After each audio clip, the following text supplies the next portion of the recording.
Hello everyone, my name is Andrew Glass from the British Council. I'm delighted to welcome you today to The Conversations. The Conversations is a series of online discussions with the people and talents we're working with across Thailand, sharing how they're responding in a practical way to the challenges raised by COVID-19 and how they keep resilient in tough times. Today, our conversation is called Higher Education and Research in the Post-COVID World. The impact of COVID-19 can be felt, of course, across all sectors, and higher education is no exception. Universities in the UK, in Thailand, and globally have been grappling with multiple issues which are critical to ensuring their sustainability and relevance. The Ministry of Education, Science, Research and Innovation in Thailand has been very active in working with higher education on strategies to respond to COVID-19. The Jobs Creation Programme has just been launched where 10,000 jobs will be made available at research institutions and science agencies.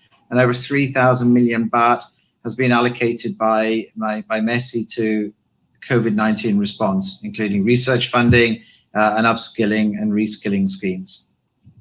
Today, we're honoured to welcome a very special guest, Dr. Suvit Mason-C, Minister of Higher Education, Science, Research and Innovation. My British Council colleague, Alison Barrett, Director of Education and Society for East Asia, will join me in exploring with Dr. Suvit the priorities, challenges, and future opportunities for Thailand higher education and research, and talk about the future of international collaboration between Thailand and the UK. So let me welcome our special guest today, Dr. Suvit. Thank you very much for joining us. Good morning. Hi, everyone. You're welcome. Now, if we move straight into our discussions, let me start with the first question. And this is a generic question, but what for you and your ministry so far have been the main challenges that COVID-19 has brought, and what sort of responses are we already seeing from your ministry? Yes, put it this way, I think now everyone realized, that, the impact or the effect of the COVID-19, right? We are staying in the world that I call it one world, one destiny. So this is a kind of global commons that we're facing with. So as a Ministry of, higher education, science, innovation, and research, we have to do something. I think during the post-COVID pandemic crisis, what we do is the following. The first thing is that, we decide to close all the university and trying to migrate, from the current curriculum into the online education. This is the first thing that we did, because I think that safety is the first priority. But at the same time, we also, doing some kind of RDI research, development and innovation, trying to, support the government, especially, we have under the ministry, we formed the consortium of the, medical school consortium with the engineering school consortium, and trying to match the demand supply for the medical supply and medical device, including many test kits. This is what we do during the peak of the crisis. But now, what we are trying to do next step is about the vaccine that we, also co-invest with many strategic partners around the world to develop the vaccine using the mRNA methods. And now it's have some progress. Now we successfully applied it in mice, and then we graduate, apply it to monkey. That I visit the research center last week is the first dose for the monkey, and we hope that we will have some further progress during the next 4 weeks, and after that we will apply it in the human being. This is what we do in terms of how to deal with the current crisis, the pandemic, under the supervision of the ministry. Thank you very much, Dr. Suvit. It sounds like you've been kept very busy over the last few months. In your recent article, you have laid out your vision for higher education, and you've talked about the quadruple helix, the importance of collaboration between government and industry, academia. You've also introduced the fourth area, which is international collaboration. Have you been collaborating over the last few months with some of those initiatives, and what do you see as the future of international collaboration for Thailand? I introduced 2 or 3 principles that should be applied across the educational and research policy under the ministry. The first one is that now beforehand, most of the policy, particularly the research agenda, is driven by the government. But I think that is not the right thing to do during this time and from now on. This is why we introducing the quadruple helix. This means that at least 4 major partners. The first one actually is university and government, but the second one is the private sector. And the third one is the civil society, including people sectors. And the most important is the fourth one is the global cooperative network.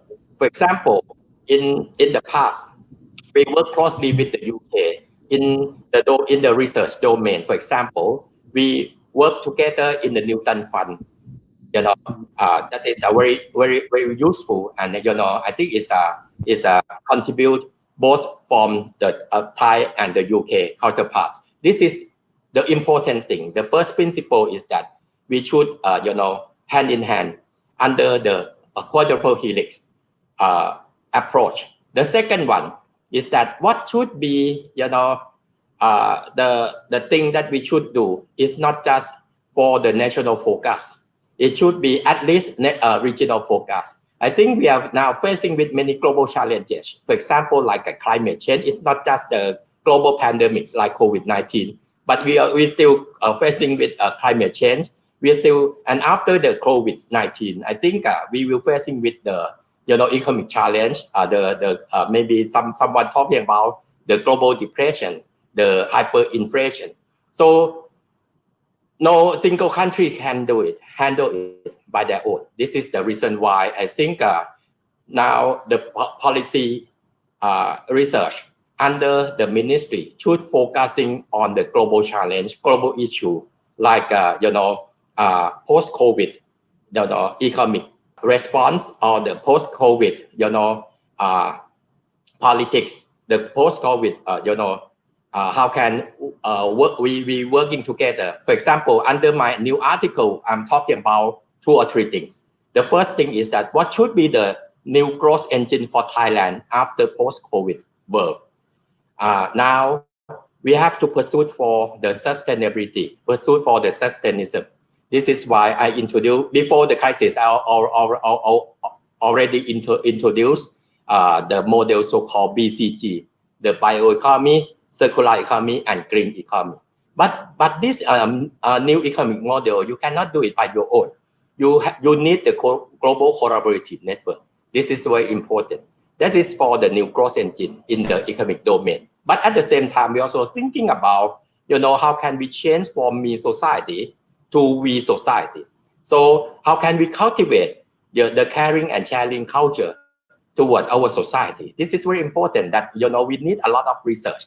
We need a lot of research to reshape the people mindset, reshape the people behavior, and how can we turn it into, more, collaborative platform. So all the things we need is we cannot do it on our own. We still need this kind of global.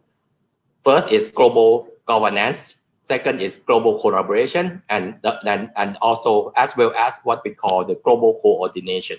This is the reason why I think now everyone have to play on the global platform, not the local or or the national platform like in the past.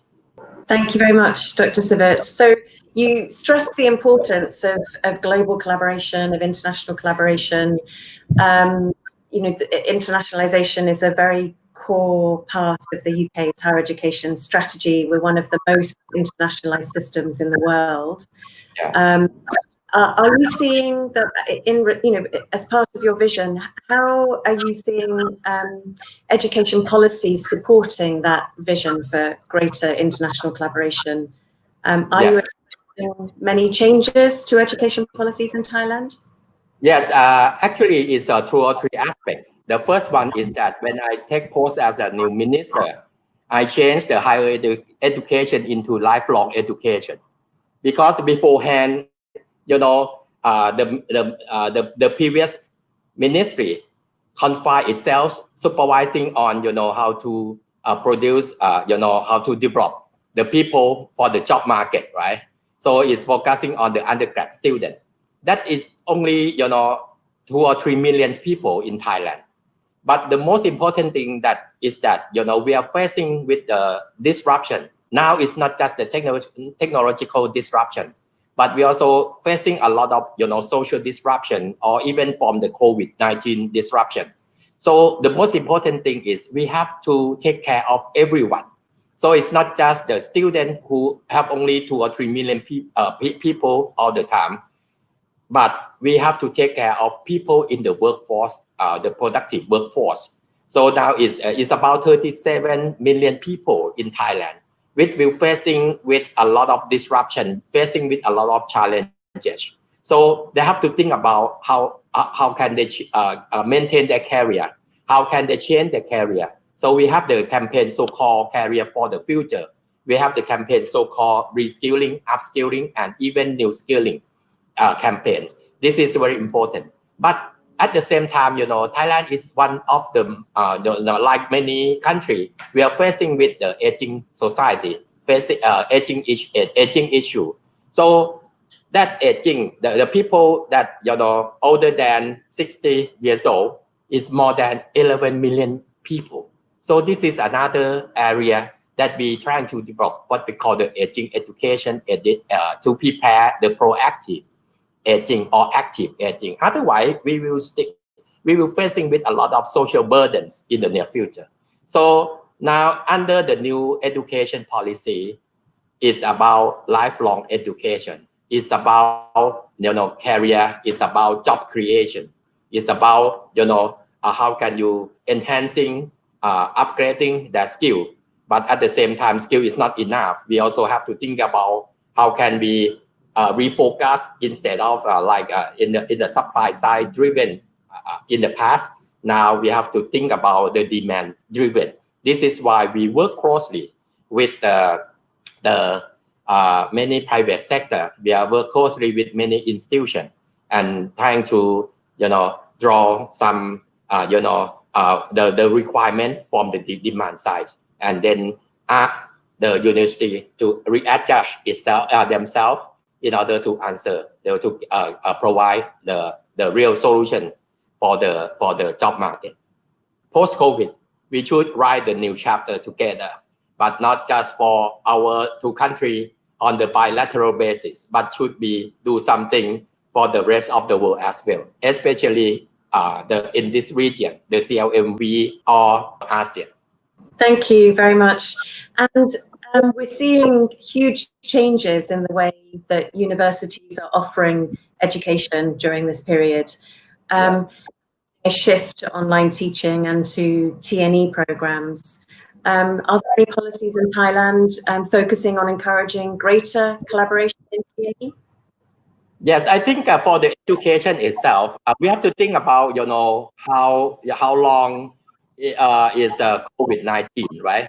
But as we are the social animal, right? So I think it's a balance between what we call the social distancing and the social gathering. For the education itself, online is necessary but not sufficient, right? For learning, online actually is good.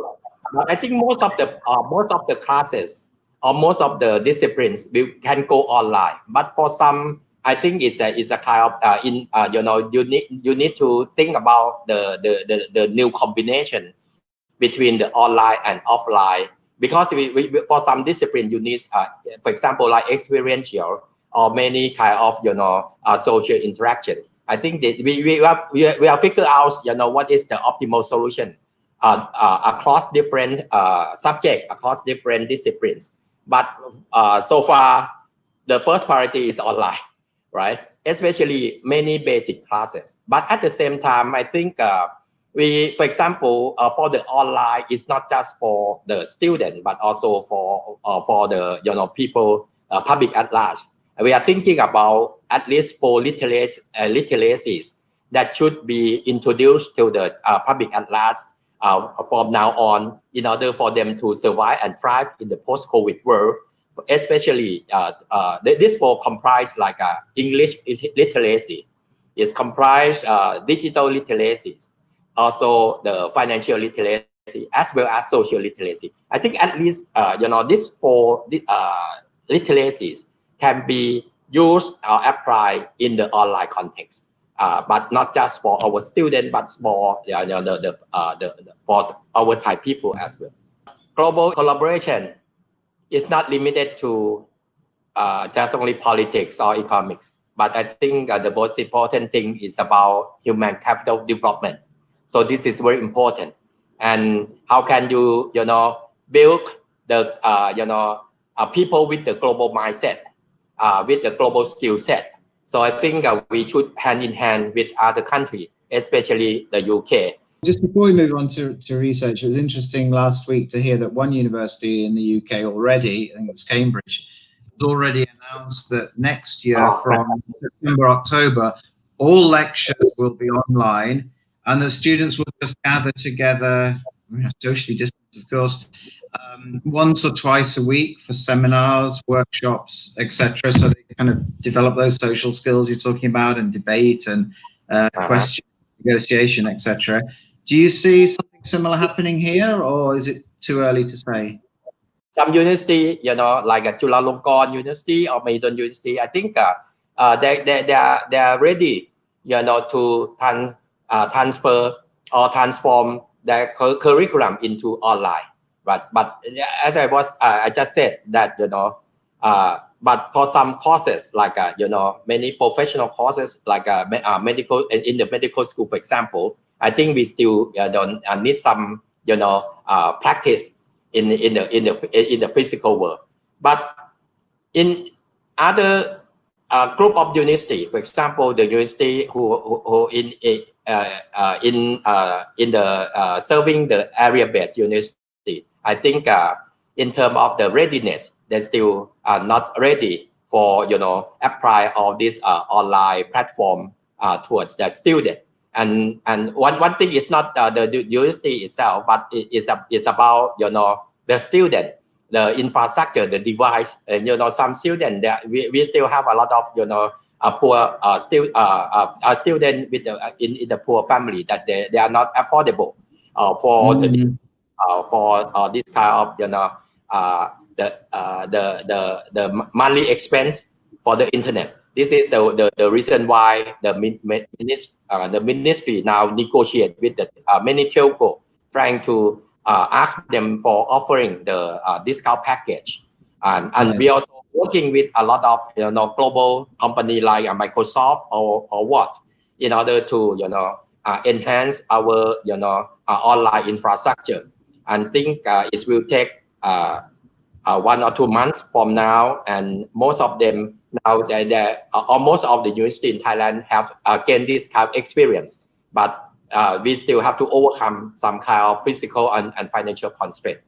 But I totally agree, and one more thing is very important. I think it's about the global collaboration on the online education with international university like Cambridge or like Oxbridge or what in the near future. I think now is a time for globalization of knowledge, not just the globalization of in terms of economics or what. So I think we have to think about what should be the new business model to work between work hand in hand between the Thai local university and especially with the UK, top university in the UK, for example. You mentioned that there would be a need for people's mindset to change and our behavior to change with COVID.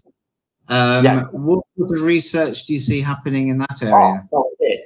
Very challenging area, I think. Yes. When we combine university, higher education with many research institutions and forming this new ministry, right? I think one important thing is about we are not we have to go beyond the domain of science and technology. Now what we do is integrated all the natural science, humanity, and social science.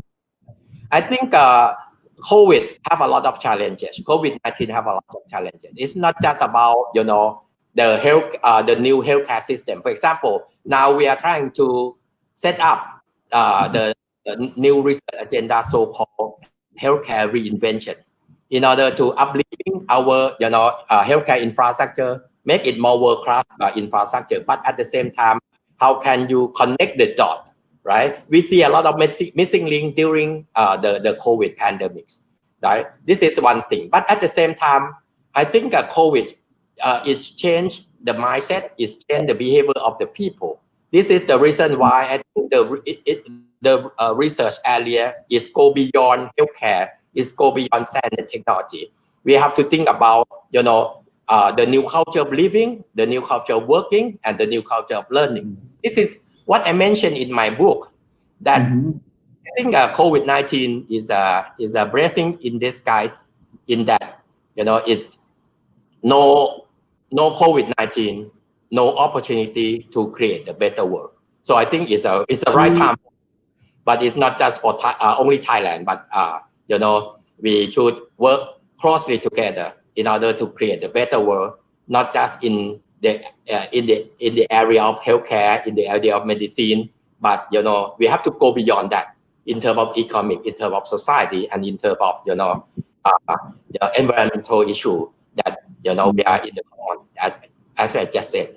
Taking us back to research, obviously with unlimited demands for research, that has implications on finance. And I'll pass back to Alison now to continue the conversation around finance. Alison. Yes, well, we were wondering, with all of the competing priorities that you have for research, how are you ensuring that the right priorities get funded?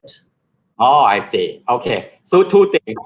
First, we're trying to benchmark against the world, that the amount of the research and developments in terms of the percentage of GDP, right? This is one. For example, for Thailand, in the past 5 years, we gained only 0.49% of our GDP, but now it's reached 1.1% of GDP. But compared to UK or compared to OECD, it's average 4% of the GDP. So we are still far behind of that. So this is one thing that I'm trying to convince the policymaker, but especially my Prime Minister, that this is the most important thing. But the second thing is that, the crisis is also revealed some opportunity. It means that now research is very important. And now I change the policy that this ministry is not just focusing on R&D, research, development, and innovation, but we learn from the crisis that we have to extend this value chain into R&D, and M, is research, development, innovation, and manufacturing. So it's make the research real, right? Otherwise, it seems like, okay, research is the research, and the real world, the real industry, is very different. It's a huge gap between the research sphere and the industrial sphere. Now we trying and we're trying to close this gap. That we're trying to, but we see a lot of missing link across the TRL 1 to 9. So now I think it's time for us to change the scope of work. Now we are focusing on R&D, and M, but at the same time, as I just said, that you are applying quadruple helix, and particularly the research expenditure. 75% of them is come from the private sector. This is a good thing, but it's still concentrated on only 10 big corporations. This is our problems. But From now on, under quadruple helix, we need to, open mind and open this kind of research agenda, not just confined to the government, but also how can you, the government budget is limited. So you have to use this amount as the catalyst, and trying to convince the private sector, convince the global investor, convince the global research institute to join with us on the crucial or the critical research challenge that not just only answering the Thai problems or challenges, but also answering, the global challenges. Dr. Suit, you mentioned before the importance of lifelong learning. Yeah. How well do you think universities in Thailand are responding to that agenda and those needs? We apply 10,000 job positions to the people who affected by the COVID-19, and we extended to 50,000 very soon. But it's not enough. We also would like to create the job under the supervision of the university, right? It's more than 100,000 students, and also 200,000 graduate students will engage in this program under the university. So the university is not just hiring these people, hiring their students, but they also have to set up some kind of reskilling, upskilling to these targets. For example, like what I just said, the English literacy, the digital literacy, for example. So this is a kind of thing that we trying to do in order to on one way answering the demand side, and on the other way is trying to reshape or transform the supply side. This is the way that we're trying to reinventing our university. Otherwise, they cannot be survived in the near future. So again, in your article, you talk about the importance of sustainability.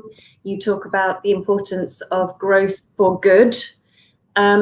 How important is the role of the university in contributing to the sustainable development goals?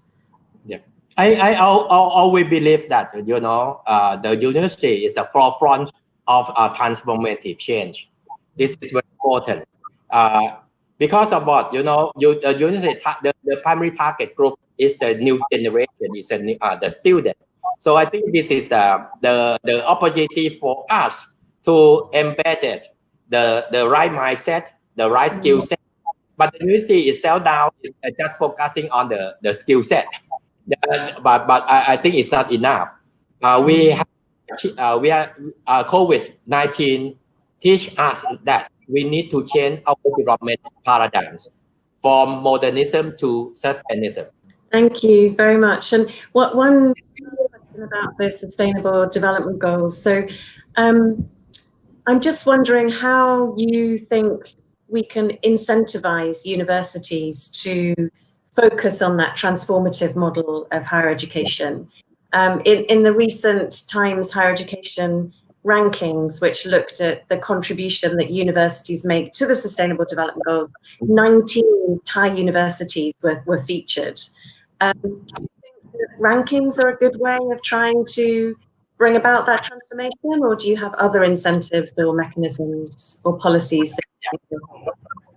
Okay, it's a very good question. I think it's two things. It's a two-pronged strategy.